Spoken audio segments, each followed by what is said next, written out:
Hey, this is Jake Danklefs from Dank Customs, and you're listening to the Chuck Vans Radio Podcast. We are closing out this week in sneakers, a very special guest. I am joined by Jake Danklefs of Dank Customs. Jake, you are one of probably the best customizers in the game today.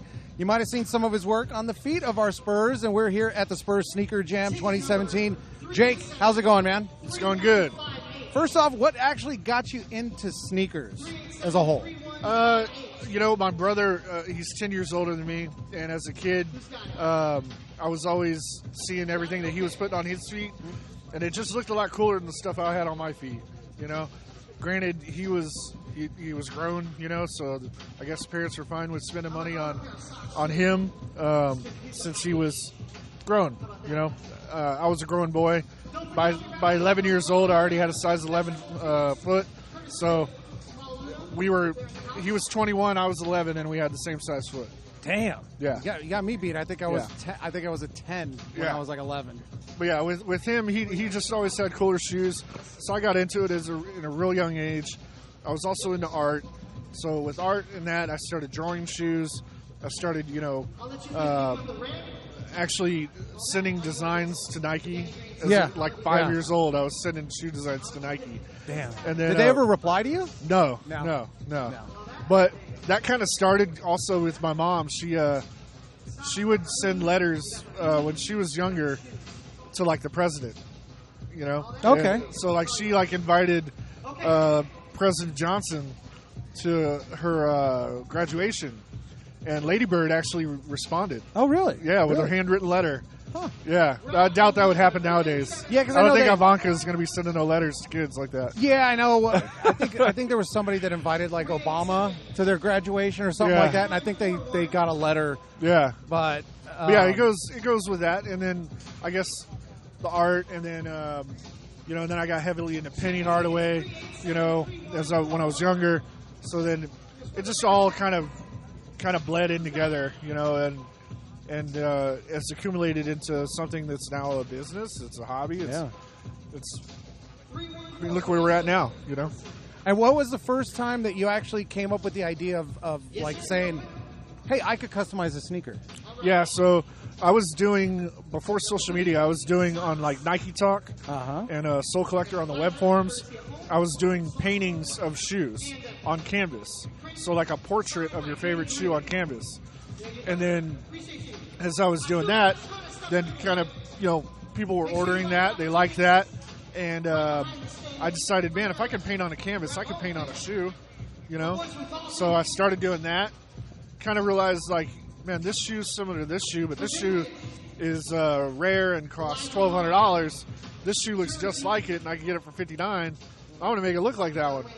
So I started calling those the poor man versions. Hey, I did that on the Vans Custom site with a pair of poor man golf wings. Oh yeah, I did the yellow suede with the pink and the teal and all that. So remind me to get back into that, the golf wings subject. Mm-hmm. Remind me to get back into that later on. Okay. I got a question for you on that. Okay. Yeah. What was probably your favorite sneaker silhouette to work on, doing customs? Well, you know what? I'd say my favorite subject, or I guess model silhouette, would probably be either the Air Max 1 or the Jordan 1. But sitting here with you, I'm talking about Vans. I did 200 pairs of those Animal Kingdom Vans. For TNT? Yeah. And those were a blast to work on. I did a Texas State pair of Vans Old Schools. Were those the ones that I saw sitting over there? When I was setting up, I saw them, and then when I was able to roll by, I didn't see them there anymore, and I was like, because the owner got here and picked them up. Oh, no kidding. But they're under the table now, so you definitely got to take a closer look. After the interview, I got to come by and take a look at them. They were a lot of fun, man. The canvas and the suede and all that is a lot of fun to work on. It doesn't work well for hand painting, but airbrushing, believe it or not, works pretty well. Getting graphics down, logos, stuff like that. It's really efficient. So, yeah, the Vans are getting up there as one of my favorite ones to work on now. When you're doing a custom, is there any idea or concept that you won't do that somebody will bring to the table and be like, and you're like, no, I'm not. Oh, you're going to have fun with this. So I've had plenty of people from prison, hit me up, which not that I wouldn't do their shoes, but I had plenty of people from prison that hit me up wanting to do shoes. And they never came through. But then I've had people that want like swooshes on a dunk turned into a very phallic object, and then have their favorite porn star sucking off that swoosh. The air cock. Exactly. Yeah. And yes, since this is a podcast, you can cuss. Okay. And say those things. You don't have to beat around the bush. All right. Well, they wanted to beat around the bush exactly with their shoe. That's exactly what they were doing. And they wanted a swoosh dick to be sucked off by their favorite porn star on their shoes.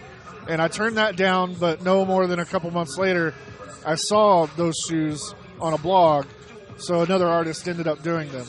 Yeah. I'm surprised Supreme hasn't probably come out with that concept by now. Hey, they might hear this and they might go for it. And then it's going to suck if that ends up, no pun intended, but it's going to suck if that ends up being, the cool thing. The cool thing for the holiday 2017 is going to be the porn star sucking off the swoosh. Yeah. Out of all the shoes that you've done collectively, what is probably your favorite custom that you've done? I did a Grateful Dead Air Max 90 that just came out crazy looking, and I put a lot of work into hand painting it. It was just insane. It came out perfect. I've done obviously like LeBron's thing was awesome. That one was incredible. The whole experience, the shoe, everything about it was something special. But man, you know what? I'd probably have to say my favorite one was that Grateful Dead though. The Grateful Dead. Yeah. It was a crazy. I think I remember seeing when you posted those when you did that, and I've always been a fan of crazy prints, crazy colors. This was psychedelic as hell. Had glitters and swirls, and even the tongue and the inside. I went to Goodwill and bought a tie-dye shirt and replaced the inside with tie-dye. And the coolest thing about it too is that the customer ordered them about a year ahead of time. And excuse me, just had Whataburger. Had a little burp there. But the customer ordered them so that he could wear them to the last Grateful Dead show in Chicago, and he wore them to that show. So it was pretty cool. Speaking, you're talking about Whataburger. You are the creator behind the What Are Those contest kicks that Whataburger did. Yep. How did that whole kind of partnership come about? Yeah, so I did a shoe for a buddy, Fred. I don't know if you know Fred. Yeah. Did a shoe for Fred years ago because he had this women's Dunk Low that already looked like a Whataburger shoe. So we stuck white stripes on it and a W on it, and it became a Whataburger shoe. Well, they took pictures of it, or we took pictures of it and posted it, and the social media team at Whataburger found it, and they reposted on theirs, and it became their most liked and most retweeted post that they had ever done.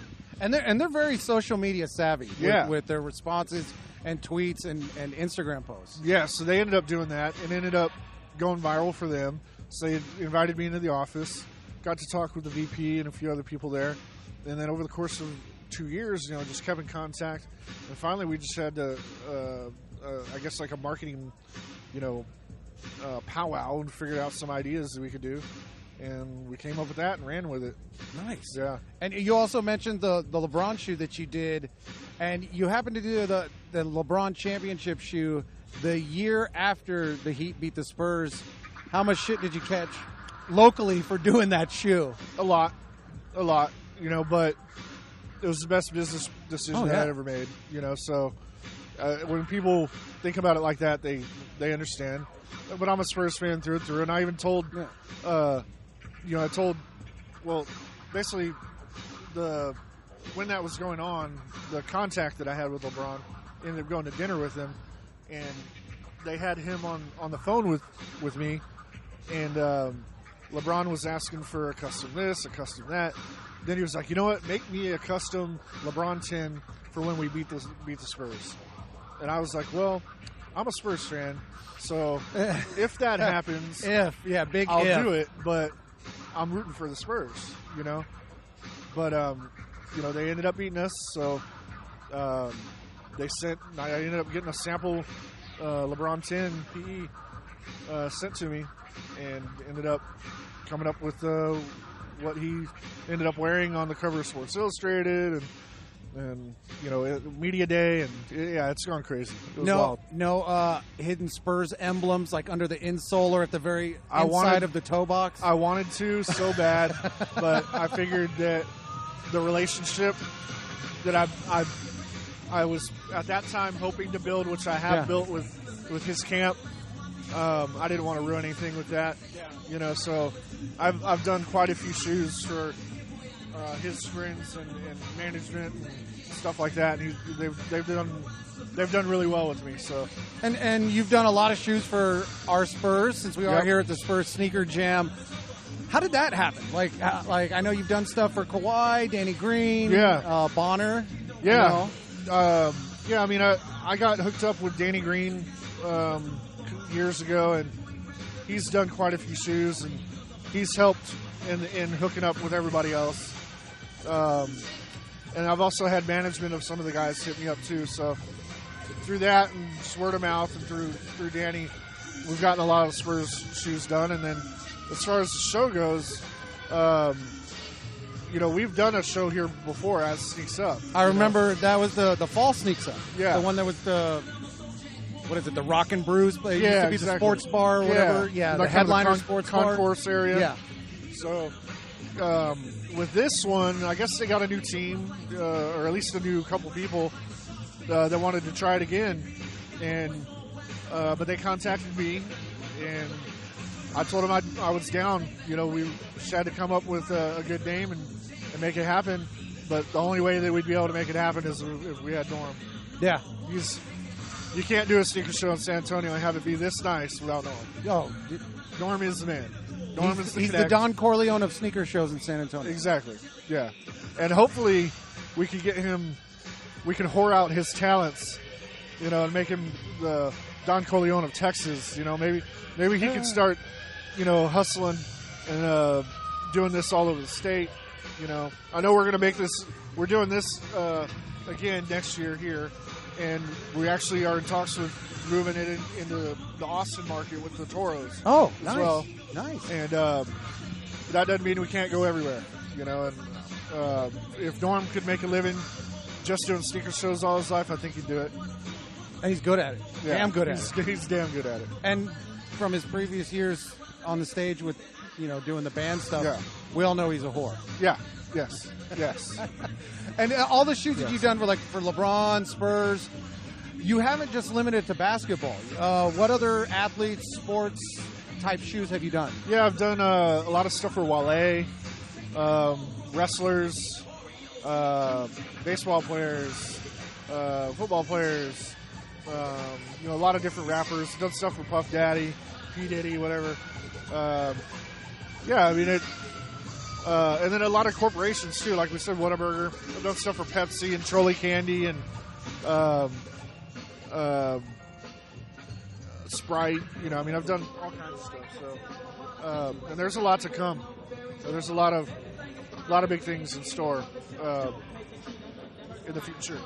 And I know sneakers isn't your only thing. You actually make some very nice passport holders too. What was the idea concept behind those? Yeah, so I've been wanting to do leather goods, and I've been wanting to bring my own style to it, and if it was something that I would use personally. And working with leather is almost like a zen-like moment. Like the shoes becomes monotonous and becomes more work than anything, so I wanted to get away from that, still being productive, but get away from doing shoes a little bit.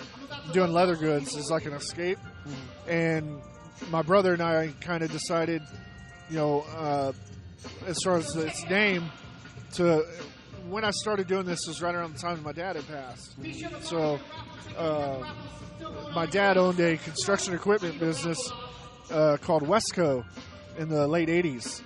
And so we kind of resurrected his logo and name and did the Westco leather goods. And so it's just kind of a passion project. I don't have much time with it. I do have a few people that carry the product. They're in Pearl. There's the Sporting District. Mm-hmm.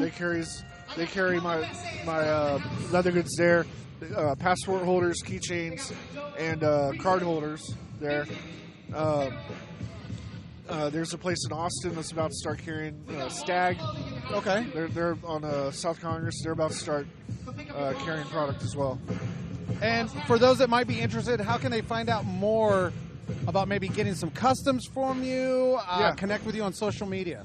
Yeah, customs, basically anything connect-wise would be on Instagram at JWDanklefs or via email at jwdanklefs@gmail.com. You can go to my website, it's jwdanklefs.com. That's JWDANKLEFS.com. Well, Jake, it's been an absolute pleasure today. I'm really looking forward to the rest of the show. Yeah. I'm really looking forward to go looking at those Texas State custom one vans. I had for you before you ended. The Golf Wing. Golf Wing. What have you seen his new special on Vice TV? I have not. Called Nuts and Bolts. I have not. Okay, so he's working. Tyler's working with Converse now. Yeah. And you're a Vans guy. Uh-huh. Do you collect any other brands at all? I actually have some Air Alpha Force 2. Okay. The retro from like 2000. Yeah. I have some Vandal High Supremes from like 2001. That's dope. Some of the old school Vision streetwear. Oh yeah. Airwalks. Oh. The ones? The Airwalk ones. Oh, I had the black and white. That's when I have the black with the little bit of the off-white gray silhouette. I know Norm and I were trying to start a petition to get the prototypes, Airwalk prototypes, to come back with the lace savers and all that. But yeah, it's predominantly Vans. So he's doing Converse now, the One Star. Yeah. Have you seen him? I have, and the funny part is when Tyler left Vans, he put it out there that Vans kind of stifled him creatively on what his creations were. He's doing the same darn thing over there, basically. But when I first saw the One Stars, it's like, oh, cool, you slapped like a flower logo on a fucking yellow suede One Star. Yeah. That was your big creative outlet that you want to do? A fucking solid color suede shoe? So I don't take it you're going to buy them. Fuck no. Fuck no. At least look up on Vice, Nuts and Bolts. And it's a show basically about Tyler, the Creator, making things he likes. So like he makes this crazy bed. He makes an electric 4-wheel drive go-kart. He makes sushi breakfast. Like random stuff. But they go into the process of the making of that shoe and going to Converse and testing materials, all that. And with the finished product of that shoe, it's like, I'm surprised the meeting wasn't like 5 minutes, like, all yellow suede, all pink suede. Cool. When you slap the logo on the back. When you see his creative process, you'll be like, I guess that's Tyler, because I don't think anybody else has a creative process like that. As simple as it is, in his mind is complex. The most complex. Like not Stephen Hawking couldn't even figure it out. Yeah, kind of deal. Not to dumb it down like, oh, he's complex, but like the thoughts in his head are complex, and to simplify it and put it down on canvas, that's what comes out. It's weird. It's a weird thing, but I respected his process because it was like, wow, like this dude does have crazy ideas. Granted, that doesn't look like a crazy idea, but in his head it was. That makes sense. A little bit, sort of that kind of Basquiat, Jackson Pollock type. In his head, he thinks that's what he's creating. Yeah. But then, like, somebody else just looks at it and is like, cool, you did a yellow shoe. Yeah. It's almost like limiting himself to just that when the whole story of it is totally something different, like is the art of it. You know what I mean? That's an interesting. I'm gonna have to really check that out. Yeah, you got to check it out. But yeah, I don't think it's gonna be one in this collection. Yeah, I will not be purchasing. Yeah. How many Golf Wing Vans did they make?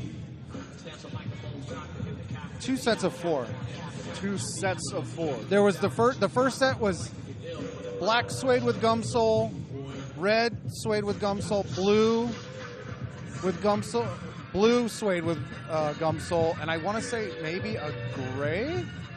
And then the next one was like the weird pinks with the checkerboards and the yellow and teals and all that. And then they did this one, the Odd Future, but which is funny because these came out 6 months after the fucking group broke up. So I didn't even know they broke up. That's what I heard. they were like, yeah, the group's not together. Tyler's like out on his own. They still kind of collaborate, but not as Odd Future, which I was like, okay, whatever. I don't really know much about him, but here, I got one more question for you too. Okay. I mountain bike, and I want a pair of Vans to mountain bike in. Flat soled, the normal vulcanized Vans sole, of course.